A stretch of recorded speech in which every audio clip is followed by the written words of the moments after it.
voting, then I guess somewhere on the agenda, which is page 347. So do you want to, Daryl and Sue, do you want to outline what we're going to do with this and what's in it? Thank you, Lieutenant. Councillors, just as a little bit of additional background to my report, the government established a working party to give it advice on whether it was feasible or not to proceed with trials for online voting in local elections. I was fortunate enough to be part of that, but the working party itself was a party that was set up by the Minister to give advice when Minister Tremaine was the local government minister. That included representatives from the Department of Internal Affairs who led the working party, some local government representatives from administration perspective, electoral officers and mayor, and members of representing the IT industry. Their conclusion was that the trial for online voting for local elections is feasible, and much of the work that the online working party did was based on issues around security, engagement, what the benefits might be, whether there might be any increase in voter turnout, which is one of the big issues that Christchurch has been particularly concerned about. I think it's fair to say that the commentary that you heard this morning, and particularly in relation to the comments from the President of Local Government New Zealand, were that while there's no evidence that there is substantial increases in take-up through online voting, nevertheless it does appeal to other groups that we currently don't appeal to, and if we can maintain our contact with many of our communities through postal voting and the booth voting, and the booth voting is really only special voting now in local elections. Postal voting has been in place for 35 years, and there is the potential for that increase.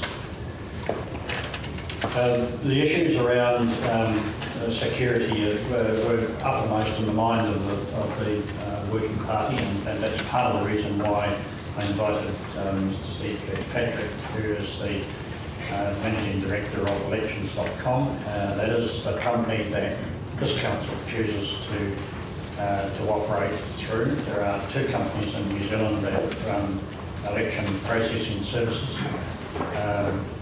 and there are other companies that are entering into the market from overseas to provide those levels of service.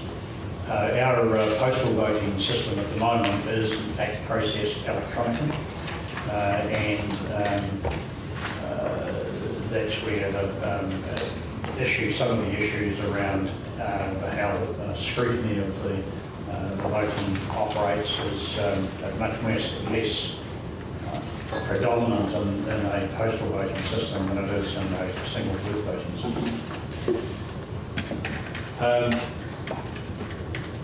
I'd like at this stage to invite Steve just to address some of those security issues that have been raised with councillors, and in particular to talk about the system that is used to capture the votes and to count them.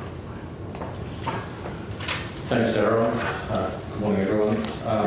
Just by way of a very brief bit of background, I've been involved with software and computers professionally for 37 years.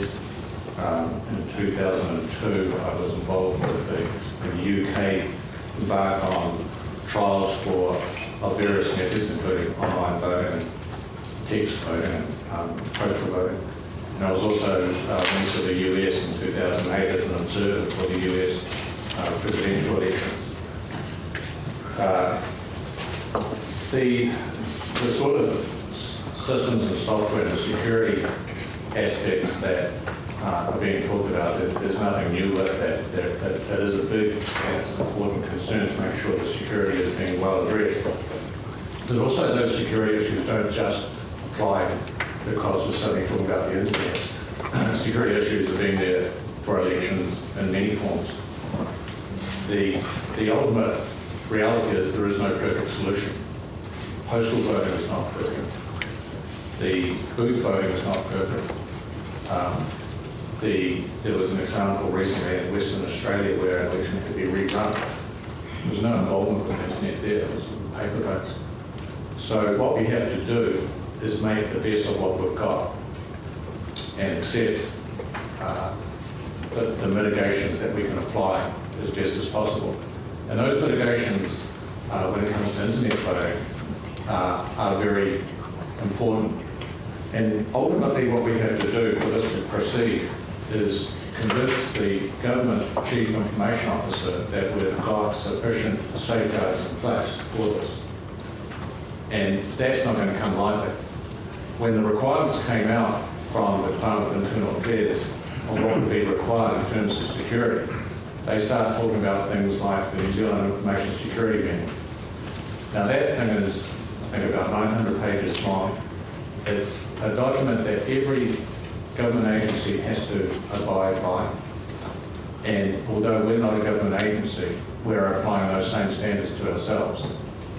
Within that document, it starts talking in further detail about things called OWASP, which is OWASP stands for Open Web Application Security Project. And that's an international standard that is set by experts around the world, and there's a thing called OWASP 10, and they're the 10 highest things that we must adhere to. But there's more. There's the Australian Securities Directorate also has its standards. They're a requirement that we need to meet.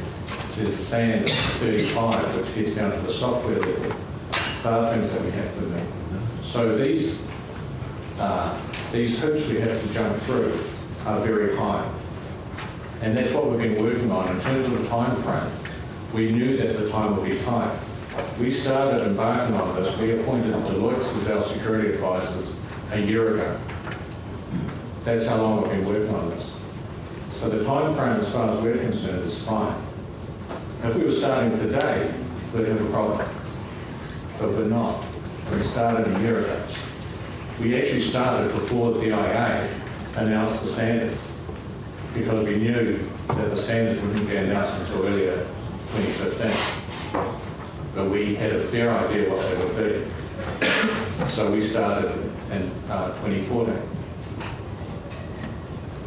I'd like to also just clarify a couple of things about experience that we've observed recently in the New South Wales election.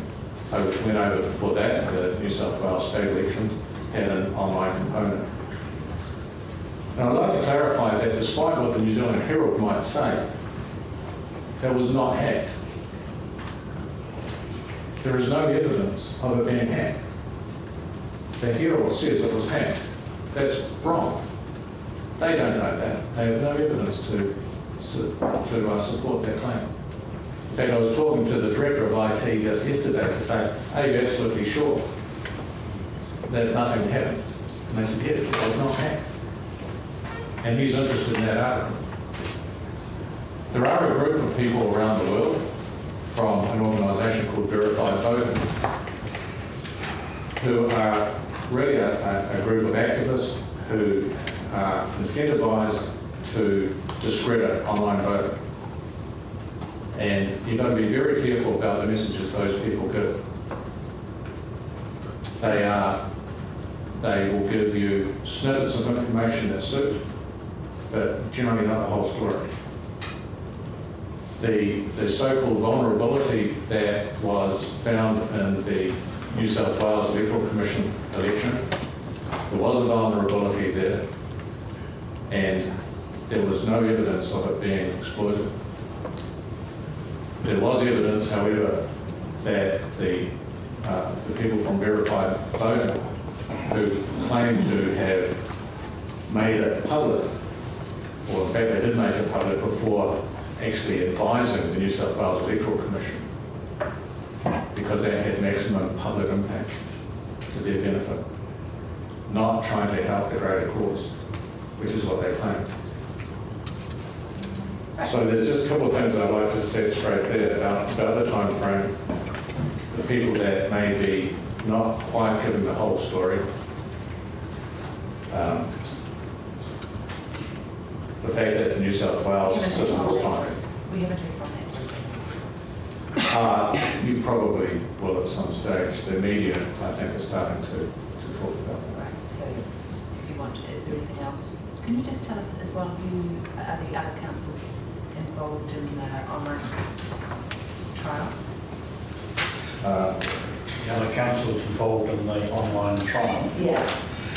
There are 10 councils that are supported by elections.com and 3 by Election Services Limited, who have expressed an interest. Okay, and those ones that are listed on page 349, have they all confirmed their go-ahead, given that the deadline date has already passed? The local authorities that have confirmed include Matamata Piako, Selwyn, Palmerston North, Rotorua and Whanganui. Masterton confirmed last night. Masterton, councillor. Dunedin, Mount Marlborough and Wellington are considering the matter, I think it's this week, alongside the Christchurch. Okay. Thank you. Is there anything else you want to tell us, Steve? No, I don't think Okay, so we'll take some questions, either Darryl or Steve, if that's okay. Phil, then Ali.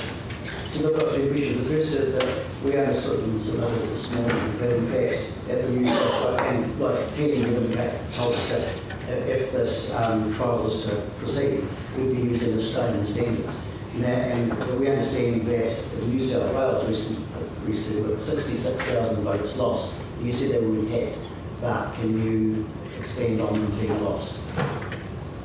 I'm not sure about the 66,000 votes being lost. My second question is really around the... Does that have to do with the online voting? Is that might have been Western Australia? Online voting is what we understood. I don't think there were no votes lost. Okay, thank you. My other question is, it's been considered that in fact, if we would proceed with this, that the term trial isn't really correct. That in fact we will be talking about an actual election vote where votes will be cast and there will be a result. And so in that sense, it's not a trial. Pilot might be a video putting it. Would you like to comment on that? Well, that's a term that's been used by the government in approving a trial for local government, but yes, it will be binding, the result of the trial will be binding on the local authorities. It's only part, like a comment, it's only part of it, it's only been run alongside the existing processes. So it'll be the online option is in fact it's an option. The postal vote still continues and special voting still provides. Thanks, Gerald. So in effect, though, there's no dry run. This is it. When it would be done, will be the whole election. So, sorry, Darryl, which one counts? Sorry, Which one of those counts? I'm sorry I didn't hear that. So if you've got all 3 systems, Correct. postal voting system running alongside the online. Yes, it was, that's You correct. choose one or the other. Correct. You choose one or the other? That's correct. Right, Yes. so the combined result will be a mix of both? Yes, it will be. Right, so it's not like you run both and see if there's any disparity. It's you choose whichever you want to choose, and so the combined result or the election result will be a mix of people postal voting and people online voting. And special votes. That's correct. Sorry, I recognise Phil, Glenn, Ali, and Dave, Glenn, Thank you. If I can ask you, well, just an approximate comparative number of electors between Christchurch City and Auckland City, because the government said, according to Auckland's electoral number size, they didn't want Auckland to proceed. So can you give me the figures for the two? Christchurch is about 100,000 electors, Auckland is about 1 million. a million. So if software has great... 100,000. Christchurch is 245.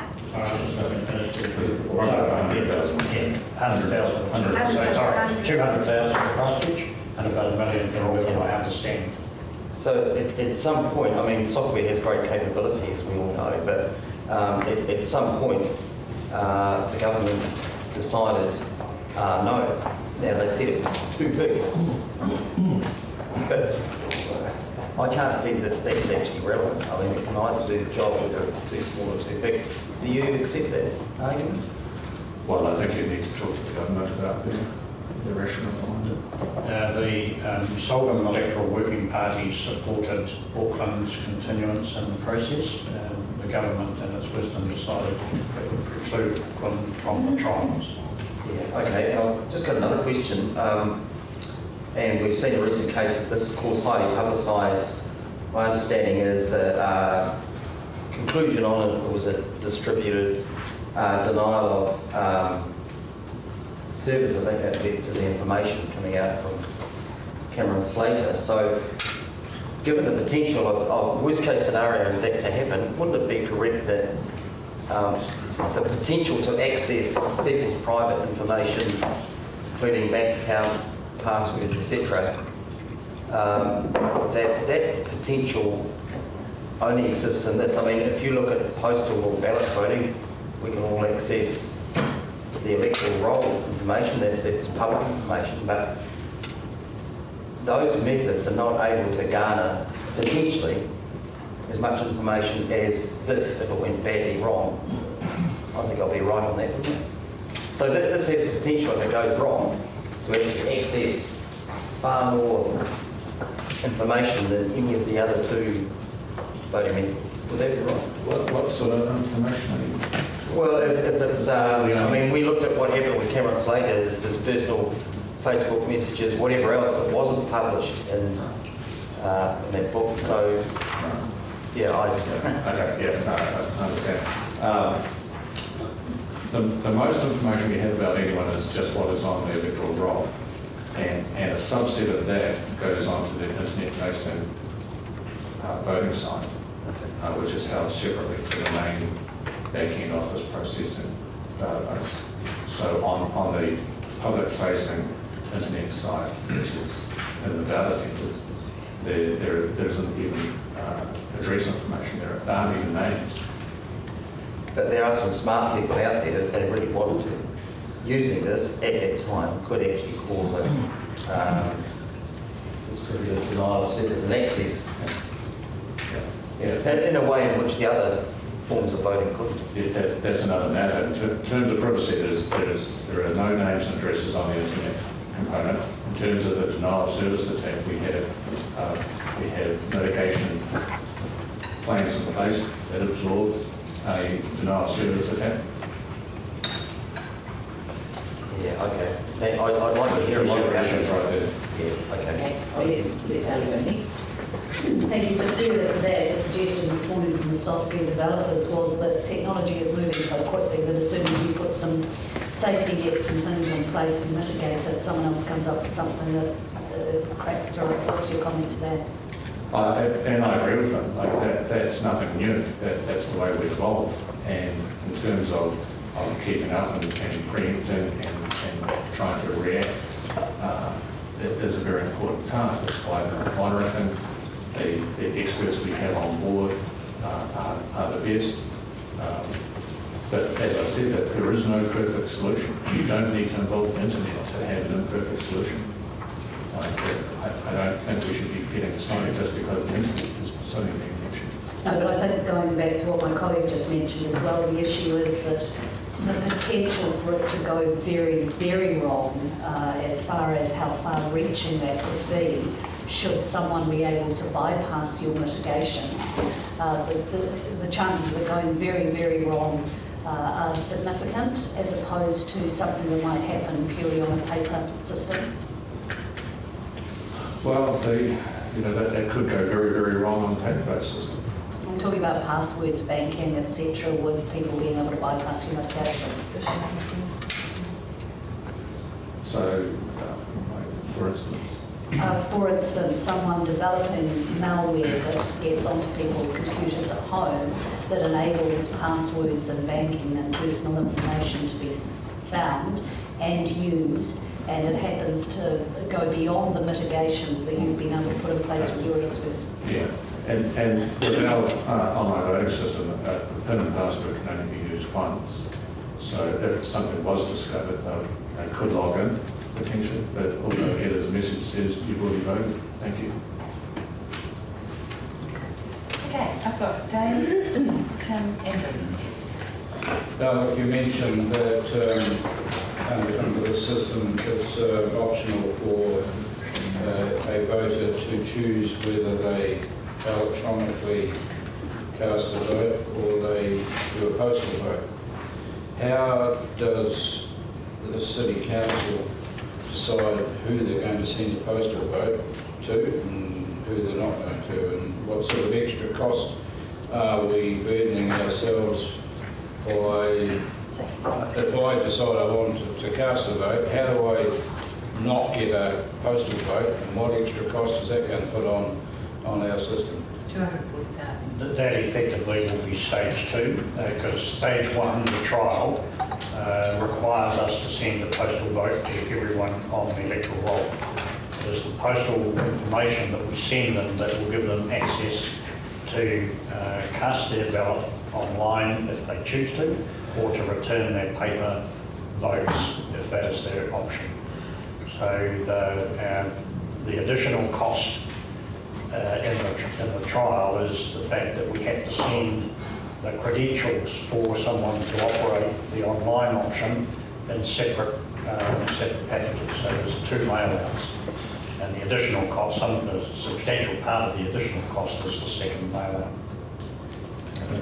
If I can just add to that, the transition into online voting has a very common model where you would send, which is what we do with all of our private sector clients, starting from Fonterra, New Zealand Teachers Council, where we've sent our vote packs in the traditional method to everyone, which is the case that will be for councils. And then the written instructions are how you could also do it online. And then eventually, as the elections go by, then in registrations, you have pre-registrations where you can opt in just to go online. So that at that point, we can stop sending out the printed postal packs, and then you're into some serious cost savings. But it tends to be a step-by-step process. There's nothing unusual with that. The only savings in the trial for the City Council election will be not having to pay for the return votes for those who choose the online option. So we only pay on the basis of the numbers that come back through. Okay, I've got Tim, Andrew, Paul. Thank you. Page 350 and the costs, and I'm very conscious of the history of no pay, so I have absolutely very confident with regards to sales pitches, etc. So, for instance, we're saying that it's going to be 240,000, but in 5.20, the cost should be shared, but that's not guaranteed with our partners, ECAN and the District Health Board. So it may be as low as 130,000, but as high as 240,000.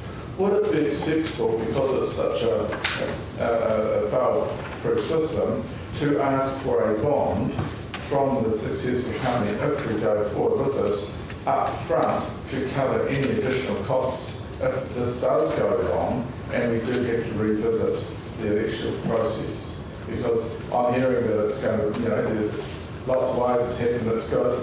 But for me, if I were a business and I was looking at this, I would want to guarantee, because I hear a sales pitch, which is fine because we want to progress, but I want a guarantee of covering the costs. Because I see in this here under costs of 520, that there is, I can't see anything here to say, well, if it does go wrong and we have to revisit it, what is the cost? Because in 5.21, we had Kettle Endowment Fund, which has an amount here. There's 2 issues there, Councillor. The first one is that as the electoral officer, always it's compulsory to carry insurance for any election. It doesn't matter whether it's an internet election or a postal election or a booth election. And we carry insurance on the basis that across the country, every local authority has it, on the basis that if something does go wrong, that the insurance will pay for a rerun of the election or a rerun of that part of the election as necessary. We have been negotiating nationally through our brokers for insurance that includes the online voting option, and that's currently under negotiation. My understanding is that that's a risk based on the information that they have at the moment that they're prepared to accept, and there will be a modest increase in the premium. Now, that's included in the $240,000 additional cost. The cost sharing arrangement with the Canterbury District Health Board and Environment Canterbury is already in place. They are bound, because the Christchurch City runs their election for them in the Christchurch City area. They are bound to operate in the same form that the Christchurch City does, and I've had conversations with both the Canterbury District Health Board and Environment Canterbury. Neither of them, of course, have budgeted for additional costs. The conversations I've had with them so far have been positive. The Canterbury District Health Board, while they haven't considered it as formally as a board, are very interested because nearly 10% of their votes are cast using the paper ballot system, regardless of whether it's a special vote or a postal vote. They're currently informal, and the online option for those who choose to use it effectively prevent informal votes, unless it is their voters' intention to vote informally, in other words, to spoil their vote. So I expect that that they will contribute to the cost. Why I've been a little bit nebulous in terms of the amount, it is because I haven't had the conversation with them to the detail that looks at the benefits of online voting and whether the additional costs should be shared on the same basis as we share the costs for postal voting, or whether there should be something that's a little bit different. So I'm confident that if we proceed, that we will get about half the total cost back from our partners. Just a follow-up question on mine.